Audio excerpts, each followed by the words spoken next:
అనుచిత వ్యాఖ్యలు చేసిన రేవంత్ రెడ్డి వ్యాఖ్యలకు నిరసనగా దిష్టి బొమ్మను దగ్ధం చేశారు మల్కాజ్గిరి బీఆర్ఎస్ నాయకులు. మల్కాజ్గిరి భారత రాష్ట్ర సమితి నాయకులు ఎమ్మెల్యే మర్రి రాజశేఖర్ రెడ్డి సూచన మేరకు జేఏసీ వెంకన్న, రామచర్ల నర్సింగ్ ఆధ్వర్యంలో మల్కాజ్గిరి చౌరస్తాలో సీఎం రేవంత్ రెడ్డి దిష్టి బొమ్మను దగ్ధం చేశారు. మాజీ ముఖ్యమంత్రి కేసీఆర్ ను అవమానపరిచే విధంగా, కేసీఆర్ చావును కోరుకునే విధంగా రాష్ట్ర ముఖ్యమంత్రి దిగజారుడు రాజకీయాలతో తెలంగాణ అస్తిత్వాన్ని దెబ్బతీసే విధంగా అనుచిత వ్యాఖ్యలకు నిరసనగా భారీ నిరసన కార్యక్రమాన్ని చేపట్టారు. తెలంగాణ రాష్ట్ర సాధకుడు మాజీ ముఖ్యమంత్రి కేసీఆర్ ని గాని, పార్టీ నాయకులు గాని తెలంగాణ సమాజాన్ని అవమానపరిచే విధంగా మాట్లాడితే తగిన విధంగా బుద్ధి చెప్తామని, సీఎం రేవంత్ అహంకారాన్ని దించే విధంగా బీఆర్ఎస్ రాష్ట్ర సమితి మల్కాజ్గిరిలో పోరాడుతామని నాయకులు ముక్త కంఠంతో హెచ్చరించారు. ఎమ్మెల్యే రాజశేఖర్ రెడ్డి మాట్లాడుతూ తెలంగాణ రాష్ట్రం కోసం అహర్నిశలు తప్పించి రాష్ట్రాన్ని సాధించిన నాయకుడిని తూలనాడే విధంగా మాట్లాడడం అవమానకరమని, ముఖ్యమంత్రి మాటలను తెలంగాణ సమాజం సహించదని, తెలంగాణ ప్రజలకు ఇచ్చిన హామీలను నెరవేర్చే విధంగా పాలన ఉండాలే తప్ప ఈ విధంగా వ్యక్తిగత దూషణలతో రాజకీయం చేయడం తగదని ఎమ్మెల్యే హెచ్చరించారు. సీఎం రేవంత్ రెడ్డి దిష్టి బొమ్మను దగ్ధం చేయకుండా పోలీసులు అడ్డుకునేందుకు ప్రయత్నించారు. చిన్న తోపులాట జరిగింది. తర్వాత టీఆర్ఎస్ నాయకులను పోలీసులు అరెస్టు చేసి సొంత పూచీకత్తిపై విడుదల చేశారు. ఈ కార్యక్రమంలో కార్పొరేటర్ సునీత, రామయాదవ్, రావుల అంజయ్య, బద్దం పరశురాం రెడ్డి, జగదీష్ గౌడ్, మురుగేష్, రాము యాదవ్ తదితరులు పాల్గొన్నారు. గౌరవనీయులు మర్రి రాజశేఖర్ రెడ్డి మల్కాజ్గిరి ఎమ్మెల్యే గారి ఆధ్వర్యంలో ఇలా ఒక దరిద్రుడు తెలంగాణ రాష్ట్రానికి అష్టదరిద్రంగా పట్టుకున్న సీఎం అని చెప్పుకుంటుండు సిగ్గులేక ఆ దరిద్రుని బొమ్మ దిష్టిదాలు కట్టడం కూడా మాకు కూడా అవమానమే.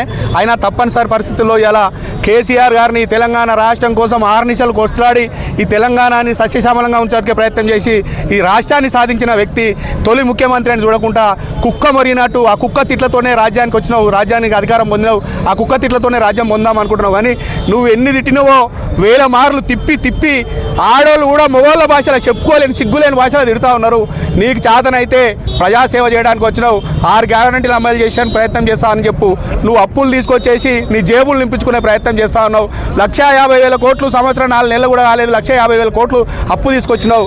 నీకు దమ్ముంటే ధైర్యం ఉంటే ప్రజలకు పెట్టిన ఆకాంక్షలు నెరవేర్చమని చెప్పు. ఒక మాజీ ముఖ్యమంత్రి రాష్ట్ర సాధకుని పట్టుకొని నిన్ను స్ట్రెచ్చర్ ఎక్కిస్తాం, నీ సాగు చూడడానికి చెప్పినాం, నీ కొడుకుని బొమ్మ పెట్టడానికి కాదు స్థలం పెట్టిండు సెక్రటరీ ముందట, సిగ్గుచరం ఉందా నీకని అడుగుతా ఉన్నాం. నిన్ను అంటున్నామా 6 పథకాలు అమలు చేయలేదు, నా కొడుక సాగు నా కొడుకు నేను అంటున్నామా?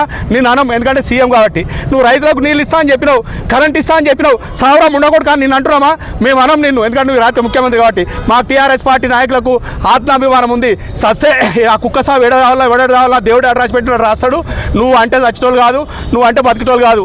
నీకు సిగ్గు శరం ఉంటే, నీకు సిగ్గు శరము మానం ఇజ్జత్ ఏమని ఉంటే నువ్వు రైతులకు ఇచ్చిన హామీలు నిలబెట్టు. ఇలా పొలాలు ఎండిపోతా ఉన్నాయి, రైతులు గుండెలు బాధలు చేసుకుంటా ఉన్నారు. నా కొడుక నేను సావని మేము అంటున్నామా? మేము అనం, ఎందుకంటే టీఆర్ఎస్ నాయకులు మాకు కేసీఆర్ గారు ఆ బుద్ధి మాకు ఇయ్యలే, మేము మంచిగా ఉంటాం కాబట్టి నేను సావమని అనం. నీకు అది రాసి పెట్టుంటే ఏం రైతుందో నీకు అవుతుంది. మాకు దేవుడు ఎప్పుడు రాసి పెట్టిండో, నీకు ఇంకెన్ని అకృత్యాలు మేము చూసేది ఉందో, ఆ దేవుడు ఎన్ని చూపించడో మాకు ఇంకా చూసేది ఉందో మాకు తెలియదు. కానీ నువ్వు దయచేసి కేసీఆర్ గారి మీద ఇట్లా అవాకులు చెవాకులు మాట్లాడితే తెలంగాణ యువత ఇంకేమో నిద్రపోలేదు. పోనీ రాష్ట్రం వచ్చింది, పరిపాలన నడుస్తుంది అనుకుంటాం, కానీ మరో పోరాటానికి కూడా సిద్ధం. ఖచ్చితంగా బిడ్డ నిన్ను వదిలిపెట్టలేదు. నువ్వు హామీలు అమలుపరచు దమ్ముంటే. ఇదే విధంగా రేపు నుంచి ప్రభుత్వ పరంగా ఏదైనా జరిగితే ఖచ్చితంగా రాజశేఖర రెడ్డి గారి నాయకత్వంలో ఖచ్చితంగా మేము విరోధం తెలుపుతాం.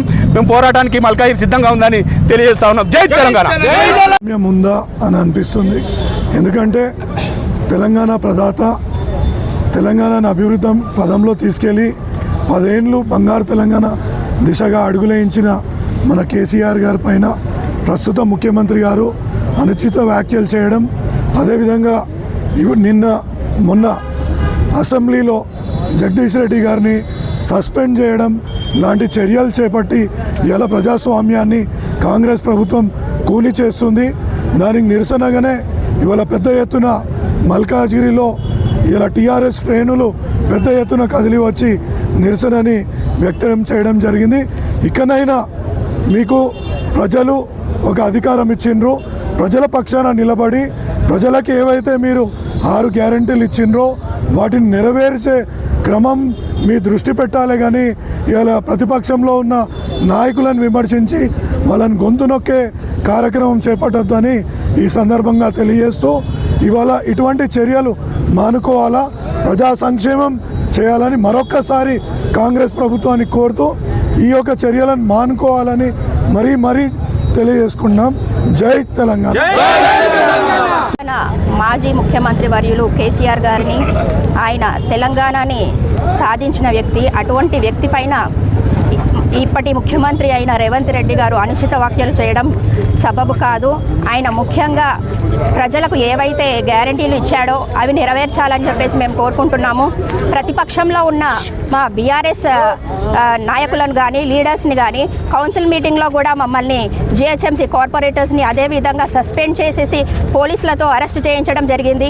అదేవిధంగా చూసుకుంటే అసెంబ్లీలో కూడా మన అసెంబ్లీలో ప్రజల తరపున మాట్లాడాలనుకుంటున్న మన ఎమ్మెల్యేస్ని కూడా ఇదే విధంగా చేయడం జరుగుతుంది. అంతేకాకుండా మన మాజీ ముఖ్యమంత్రి వర్యులు కేసీఆర్ గారు ఆయన రాష్ట్రాన్ని సాధించి ప్రజల కోసం ఎంతో పాటుపడ్డారు. అటువంటి వ్యక్తిని అనే ఇది మీకు అసలు ఏమాత్రం లేదు. మీరు ఆయన ఖాళీ గోటికి కూడా సరిపోరని చెప్పేసి ఈ సభాముఖంగా తెలియజేసుకుంటున్నాను. Thank you.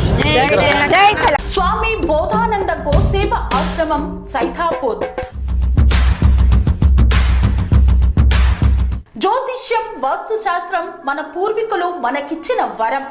దుర్గాదేవి, కాలభైరవ ఉపాసనతో వాక్సిద్ధి పొందిన శ్రీ శ్రీ బోధానందగిరి స్వామివారు మీకు ఎలాంటి సమస్యలున్నా, వాటిలో ముఖ్యంగా ధన నష్టం, ఆరోగ్య నష్టం, భార్యాభర్తల మధ్య గొడవలు, ప్రేమించుకున్న వారు దూరం అవడం, ఎన్ని సంబంధాలు వచ్చినా పెళ్లి ముడి పడకపోవడం, రోడ్డు ప్రమాదాలు, అప్పుల బాధలు, వ్యవసాయంలో నష్టాలు, పెద్దల మాట పిల్లలు వినకపోవడం, ఆరోగ్య శాంతి, గృహశాంతి, మనశ్శాంతి లేకపోవడం, ఇలాంటి సమస్యలు ఉన్నట్లయితే ఒక్కసారి స్వామీజీని కలవండి.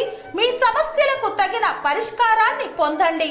అంతేకాక అన్ని రకాల వ్యాధులకు గోపంచకవ్య మరియు మూలికా వైద్యం చేయబడును. నమ్మకంతో రండి, ఆయురారోగ్యాలతో వర్ధిల్లండి.